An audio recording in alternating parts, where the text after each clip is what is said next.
Thanks so much for joining us today. Our edition of Elko Live will feature one of the most beloved event. I'm just thinking of all the different adjectives to describe the National Cowboy Poetry Gathering. 41 years, and well, not all of us have been here for the entire 41 years. Ms. Callie Greenhaw, Cowboy Poetry Gathering Manager. I think it's just a little bit older than you. Yeah. Just a little bit. Yes, exactly. But Allie Helmig is here as well. Callie Greenhaw is Cowboy Poetry Gathering Manager. Allie Helmig is the volunteer coordinator for the Western Folklife Center that puts on this premier event, and it's always a pleasure to sit across from you ladies, and thank you for being here today. I appreciate it. Thanks for having us again. Absolutely. Yeah. So much as we're on the doorstep of, last time we talked, there were still several weeks out, and now we're just a couple of weeks. I mean, it's just coming right up. Yeah. Yeah. When you hit January, it's like, oh, it's still at the end of the month. And then all of a sudden you look at the calendar and go, oh, it's here. Yep. It has definitely arrived. So we'll try to back in, and describe a lot of the appeal of the gathering. Allie has some needs for volunteers. So I've even been talking to a few people in the community who said, I've always wanted to do it. And I said, oh, you need to step up now. Now is the time. So we'll talk about becoming a volunteer and the significance and importance and some new things that are happening in the gathering this year and where it might take us, obviously, in the future. So, Callie, obviously the gathering features a lot of art and artists and performers, and I thought I'd give you a chance just to highlight any of the folks that we're all looking forward to seeing maybe return this year or some new talent. Yeah, we always try to strike the balance between, the old favorites or maybe the newer favorites, and then the completely newcomers to the gathering, people that are, getting their foot in the door or maybe, have established themselves elsewhere but haven't been on our stage. So I think one of maybe the biggest acts that is new to the gathering would be the Sons of the Pioneers. I don't want to say they're a historic band, but they really are. They are legendary. They're very legendary, and it's quite amazing they've continued this project for as long as they've had. And I was fortunate to meet them, fall 2024, and I went to one of their shows, and they're so lovely. So if you go watch them, you get all kind of the old cowboy songs and kind of the history with that group, but you also afterwards can talk to some really interesting and amazing people. And they're fortunate to actually welcome 2 new members, here very recently. So they'll be kind of their first couple shows with Sons of the Pioneers. So it'll be fun. That is so fantastic, Callie, because a lot of what the Western Folklife Center strives to do, you're preserving this history, tradition, the culture, but at the same time you want to promote the interest and the talent in what's new and upcoming. Mm-hmm. And it sounds like the Sons are doing that. Yeah, and I think it's a good example of how to continue something. Yeah, definitely. And, we're also welcoming, a lot of new performers. Jimmy Cantwell is one. He's a Western singer. We have some new poets. Jeff Carson, who's in Utah, that has appeared at some gatherings in the past. He's not new to the performing circuit, but new to our stage that people really enjoy. We always have our scholarship performers that, which is really fun to identify people and get them here and get them in the door. And that's Jessica Schley, Caleb Smith, Clancy Ballard, and I always hate naming people off the top of my head because I always forget someone, and and honestly, we could spend our whole show naming names because that is 41 years of people, not just fans, but performers, new and traditional, some of these legacy performers. Yeah. And then Dakota Robinson is our other scholarship. I didn't forget you, Dakota. Nice. Yes. But yeah, so... And we have new other people too, like Olivia Harms, who's Joni Harms' daughter. She was on a show, actually a kind of competition show recently. So maybe you've seen her on that, and I don't know the name of the show. But anyway, there's new performers, and we have our returning favorites like Dave Stamey, Trinity Seeley, Michael Martin Murphy, and more. And more. Yes. Well, and that's what I keep reminding people is you can go around the corner and be totally surprised.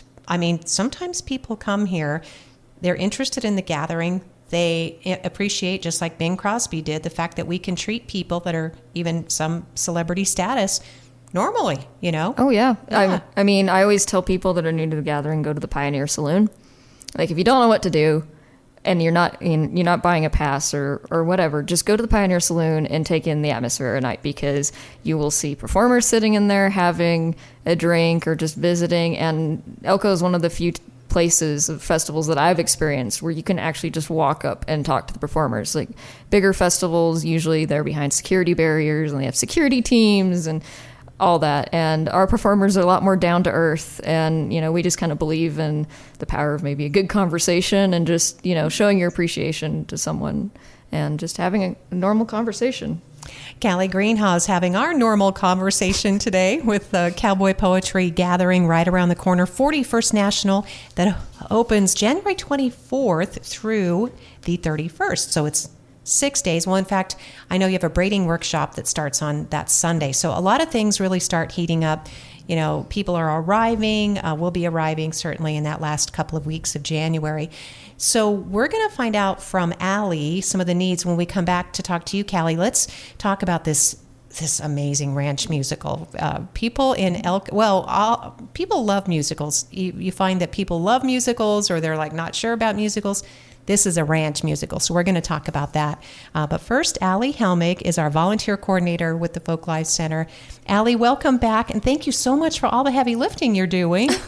Yes, well, it's my job, so I'm happy to do it, and it's always so exciting to see how many great volunteers we get every year and how excited people are to really help out and make this event happen. Yeah, they're welcoming folks from all around the country, sometimes from, across the planet. I mean, you just don't know who's going to be here for gathering. And you have some very specific needs for the gathering this year. You're looking for some volunteers. Yeah, we're always looking for volunteers for a lot of the jobs that you hear about pretty regularly, like logging and door monitoring. We always have big lists of volunteers that we need for those things. But we also always have this side list of miscellaneous volunteer tasks. And so this year we're still looking for people with basic carpentry skills to help with stage building. We're looking for people with videography skills to maybe help with some film things, and personal assistant for the film crew. And then we also have education programs the week before the gathering, and we're still looking for some volunteers to help out with those education programs. And that's things like leather stamping and handkerchief tying, things like that. And all of the school kids come to those events, and it's just a really good time. But all of the stage building, that happens before the gathering. And so it's not something that necessarily is going to be going on when all of the shows are happening. But it's that weekend before the gathering is a lot of the stage building and preparation activities. So we still have a lot of volunteer opportunities for things like that. So if someone doesn't know if they can necessarily attend the gathering, but they still want to participate, that's really their opportunity. And so you can reach out to you, Allie, directly at the Western Folklife Center? Yeah, they can reach out to me. My email is volunteer@westernfolklife.org, or they can call me on the phone. My number is 775-738-7508, and I'm at extension 236.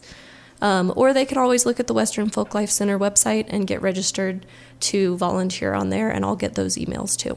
Yeah, you've been really good turning this around quickly. There are still a couple of volunteer training opportunities. The one I'll mention is Monday the 12th. Is that still on? Yep, it's still on. We will do all of our volunteer training that we have left on Monday the 12th, and that's from 6 to 8 at the Western Folklife Center.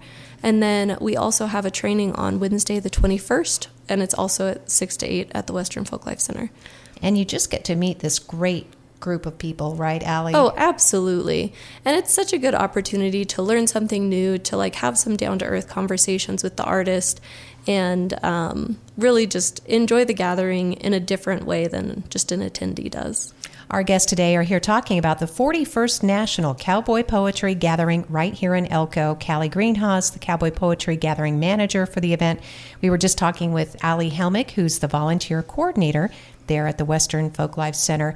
So, Callie, we'll come back to you. make sure that we covered all the bases, right, Allie? So, yeah. Oh, yeah. Okay, good. Yeah, it's because there's so much that goes on behind the scenes during the gathering, but we just wanted to encourage people, if you've been thinking about it, now's the time. You never know. You might not have another chance. This is a time to volunteer. This is one of the most popular events Elko has ever hosted. It is crucial to our local economy, and it certainly is a way of building friendships and enduring this tradition that is so important to us. And in fact, Callie is a scholar, so you understand the significance of this kind of an event for the community. Yes. I feel like I have to put my academic hat on instead of my event manager hat.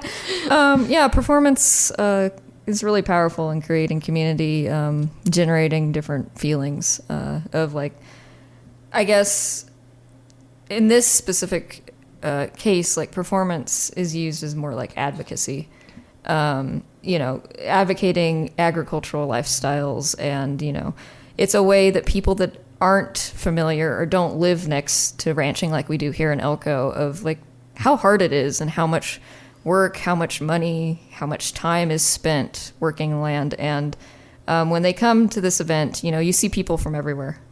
And a lot of people come from different cities, different countries. And the art is a way to represent that and to educate people on that type of lifestyle. Steaks don't grow in the grocery store shelf. There's a lot that's invested in that. So it's getting people interested and educated in the ranching, cowboy, farming, jobs that are based upon the land, what that takes, and making them aware. Like, so maybe they, are aware of what sort of agendas, like, their state representatives have on the docket or federal, and, being able to, put their voice out there and advocate for those people. But no, I'm glad you put your scholar hat on, because again, this is something that there's an enormous archive that's been accumulated over this 41 years. And it is not just about, the incredible art, the fine art that's contributed and created and inspired by and continues to be. This is about the human condition. I mean, this is about humor and tragedy and success and failure and the things that can bring people together. Yeah, and then just simple, understanding with our fellow humans. Yes. So this is an opportunity to embrace that, or just to be curious, be on the sidelines. Yep. It's the event has something for everyone. What you take away from it is, different for every person. But we do hope the very basic is you come away with an understanding and you have fun. Mm-hmm. And, maybe you make friends for a lifetime that come back and hang out at the gathering, and that's happened before.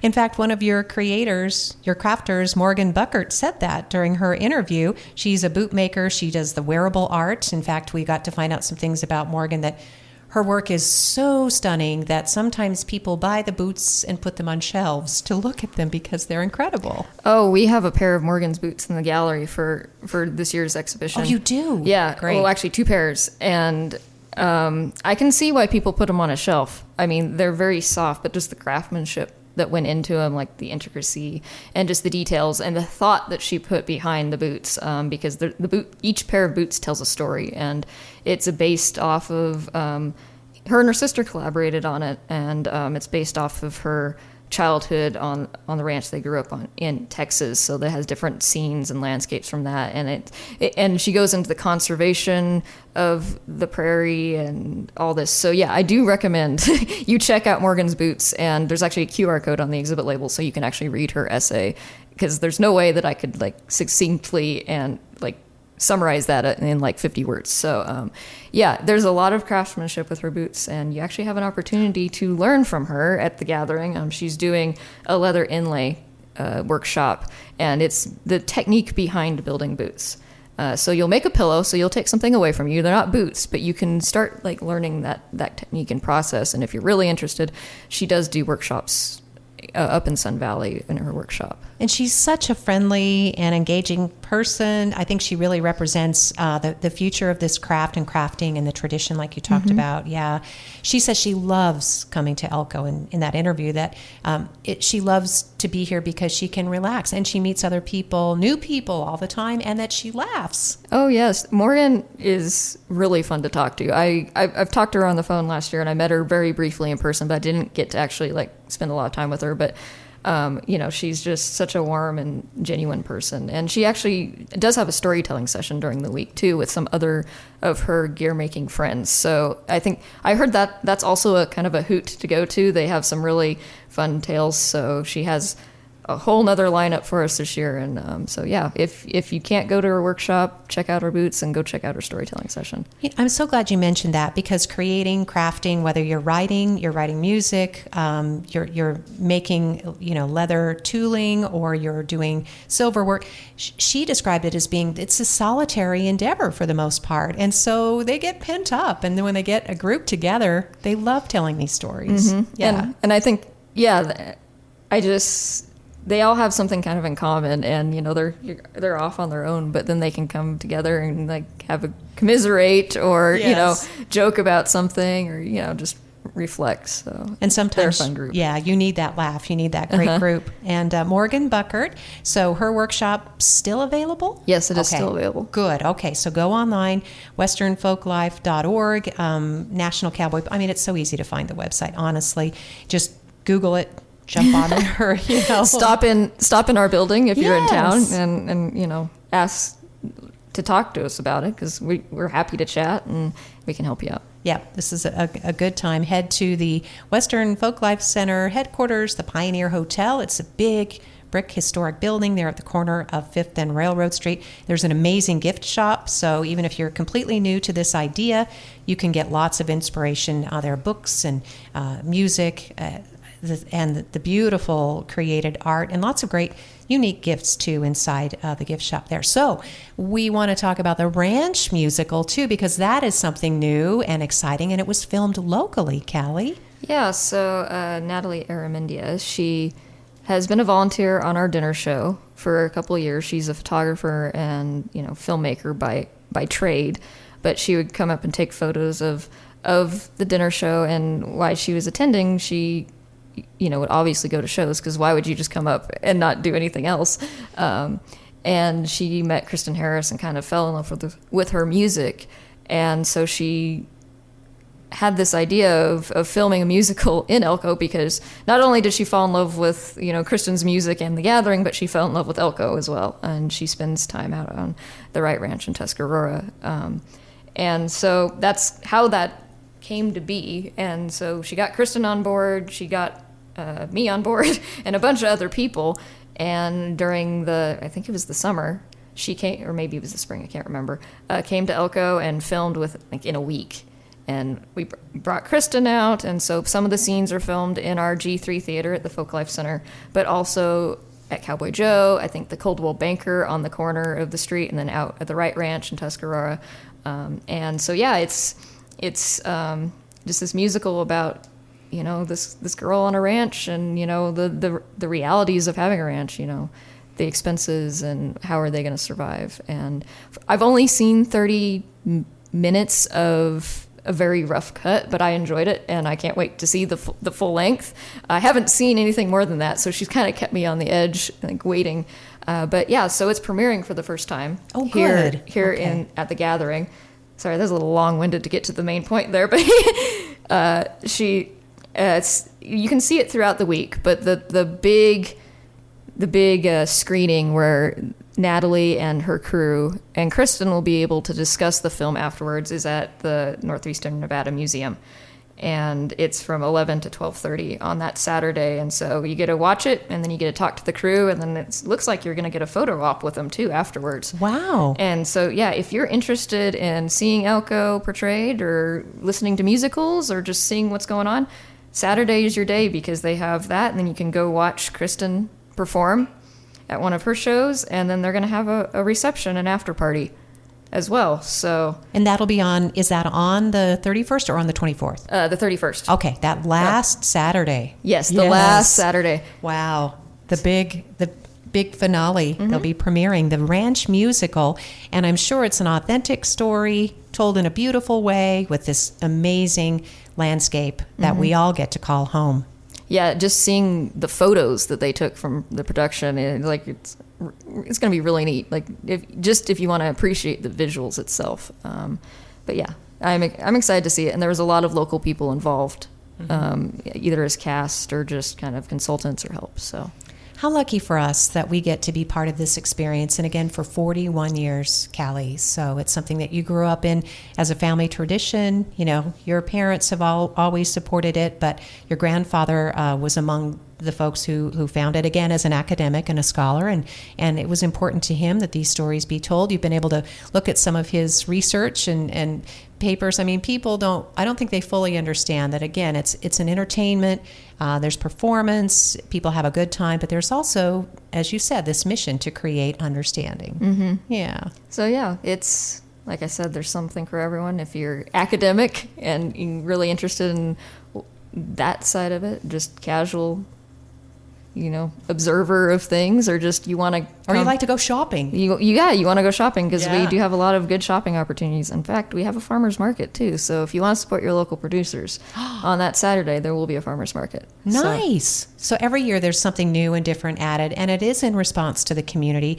And people like the Northeast, I shouldn't say people, but sometimes people, but entities, agencies, businesses, the more support, the better. The more things people do, you put up a welcome sign, you have specials, I know the Chamber of Commerce was, they invited their members to be involved this year, for example. So Yeah, and that's the one thing people always tell us is, Elko is so friendly, and it's something that is very much noticed and very much appreciated, and I think that really contributes to why people come every year.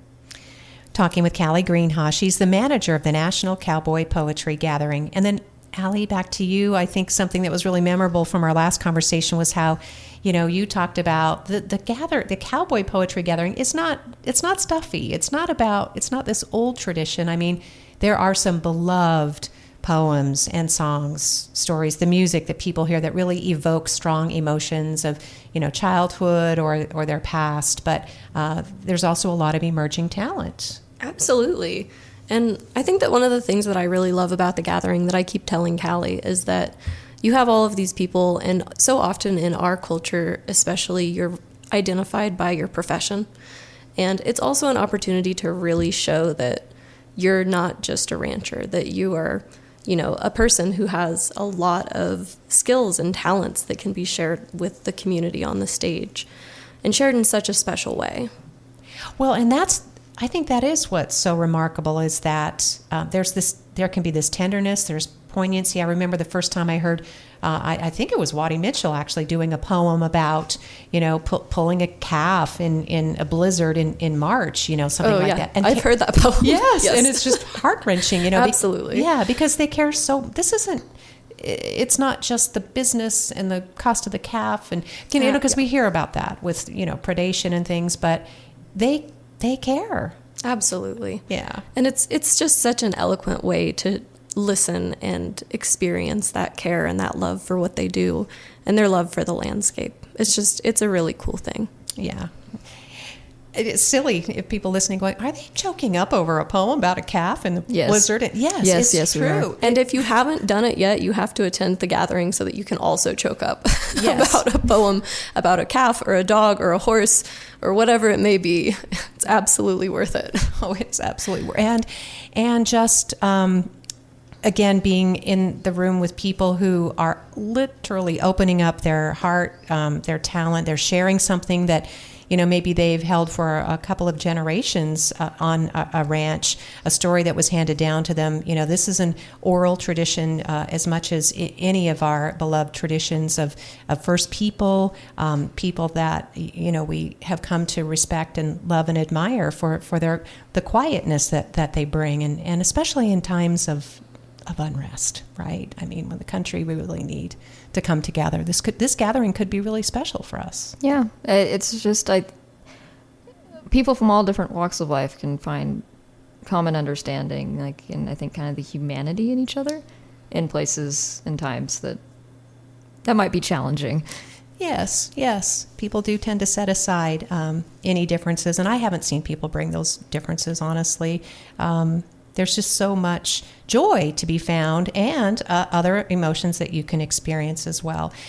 So, for anybody who's not yet convinced, there are plenty of ways to participate, and some of them very low cost. I mean, I think the day passes are an amazing opportunity, Callie, very inexpensive. Yeah, the day passes are $40, and with that, you can get into any daytime non-ticketed show. And our performers all are on daytime sessions. They're not just on ticketed. So if you really want to see Trinity Seeley, for example, you don't have to buy a ticket to a performance. You could just buy a day pass and see her on a different stage. It does not, it's pretty, I think, a good deal, actually, because you can see many people in a day. The schedule basically runs 9 to 5. So go find whoever you want on one day if you can only do one day. And if you want to do all 3 days, you can buy a deluxe pass for $100. So that's the way I recommend a lot of people do the gathering. If they're unsure of what to attend or if they're newcomers, I say buy a day or deluxe pass. Yeah, definitely. Go And ahead, I Allie. would say that if you want to attend the gathering and you've never done it before, you're not sure what to do, to call me about volunteering, because Yes. you get a free deluxe pass, and I can help you with scheduling to work the shows that you should be introduced to. Yes, definitely. Yeah, for someone who has this experience. I mean, this is just such an incredible opportunity. And the fact that we've had it for 41 years, I hope people really understand. I guess I can't imagine our community without this event every year. And we're the stewards of it. We need to support it. It's our legacy, and we open the doors every winter. And sure, there might be things that go on behind the scenes. Somebody ran out of beef, or somebody didn't get in a workshop they wanted to, but there is always an opportunity, to heal and to enjoy and to celebrate what brings us together instead of what maybe frustrates us a little bit, Callie. So there's always some smiling face. Have you noticed that too? If you encounter somebody grumpy, this has happened to me in the past. It's like, oh, that person's having a bad day. But then you go and there are 5 people that are having a fantastic day. Yeah, it's pretty common to see people having a pretty good time Yes. around town. Like whether it's at one of our venues or it's they're downtown eating at the Coffee Mug or Machi's or wherever. It really feels like a townwide festival, and I think the overwhelming or overarching emotion is happiness. It's true. I don't see too many people upset, thankfully. Yes. No, it's true. It's just an event that the whole community can get behind. And if you want to volunteer again, Allie was describing those opportunities. Building things, if you're creative and you're handy, you want to maybe climb up on some ladders, you get to help create the design too, right, Allie? Yeah, and there is nothing better than going to a show and looking at that stage and saying, I helped with that. Do you know how exciting it is for me to see my truck? Oh, yeah. I go back and look at photos and say, that's my truck on the stage. I don't know if you noticed, but your truck is being used as one of the show tiles on our website. I think I did see that. Yeah, I was pretty excited. I mean, The truck lives on. Yeah, the truck lives on. And I have a long professional career in Elko, and that truck is a highlight. So that's so cool to know. And I think maybe even the truck helped sell a painting for a local artist, Ron Artaud. And so it's just about ways that we can help one another and support each other. And Callie, you've done an amazing job yet again. I don't know if we'll have a chance to meet on the radio before the next, before things really start to hit the cowboy crescendo, as I call it. That's a good phrase. I'm gonna have to use that. Yeah. Oh, you can have that one for free. Absolutely. But I've been there since the Hal Cannon days, right? Teresa Jordan. I mean, a lot of the people you're talking about that may or may not be returning, but they help to get things rolling. And it's part of our history. It's part of who we are, really, Yep. So, and then Allie, obviously for you as an artist and someone who wants to help promote this event, is there anything I didn't ask you about you want to make sure people know that they can experience this year? I mean, not anything in particular. I just think it's so important to know that even though the gathering has grown and there are ticketed shows, there are day passes to be purchased, workshops to be purchased. And I think that some of the younger generation who are just getting into the world can have a little bit of sticker shock. But through volunteering, that's really your way to experience the gathering for no cost. And I think it's really important to remember that this event is still accessible to the community. Thank you, Allie. That is really important, that accessibility. And there'll be so many things going on in and around. I know the Northeastern Nevada Museum is hosting a reception. As you said, they're hosting the Ranch musical and the screening of it there. Yeah, so they host screenings for us every year, which Great. we're really thankful for. Yeah. But when we have a film that has people attached to it, like physically in Elko, the filmmakers or producers, whoever comes along, we try to throw it in the museum space because their theater there is such a great spot for that. So yeah, there's a whole bunch of films that we always bring with the gathering, and well, not the same films, but we always have a bunch of films we screen, and so you can catch them at the museum and at the Folklife Center, actually. And those aren't just those two. I mean, the E Center, that's the site for performances. And yes. Oh yeah. So we have First Presbyterian Church. We have Elko High School, Flagview Intermediate, DLC, Dowling Hall, the E Center, as it's now known, the library. Am I forgetting something? Great Basin College. Great Basin College. Yes. Yeah. Mm-hmm. Yeah. So something. It's townwide. Yeah, it is townwide. And again, the 41st gathering, it needs our love and it needs our support. Some of you listening have been doing it for 41 years. And it's time for people in the community, if you love this event, if it's important to you, if it's important to your business, if you want to see it succeed and continue, get in there and support it, because we've been saying that for some time. But the older something gets, the more maintenance it might need. Yep. So I think that's the case with anything. It's just absolutely, people age out, and there's the age-old question: how do we continue? And and you might have to shift how you approach things. But a lot of it with us is just recruiting, younger volunteers, younger artists, trying to find those support from new areas. And but yeah, we're hitting 41, so I think we've done a pretty good job so far. Yeah. No lip fillers or any of that stuff. You guys are looking great. You're authentic. Yeah. So for authenticity, for the tradition, just for the care of our community and the culture, please come on out to the National Cowboy Poetry Gathering and give Allie a call. Reach out to Allie so that you can become a volunteer and you can help with this important mission of putting our best boots forward. Thanks, Allie. Thank you. And thank you to Callie. Both Allie and Callie here today. That's not confusing. No, not at all. No. We appreciate you, your youth, your enthusiasm, and everything that you're bringing to this endeavor. So we'll see you for sure at the gathering. Thank you, listeners, for joining us for Elko Live today here on KELK.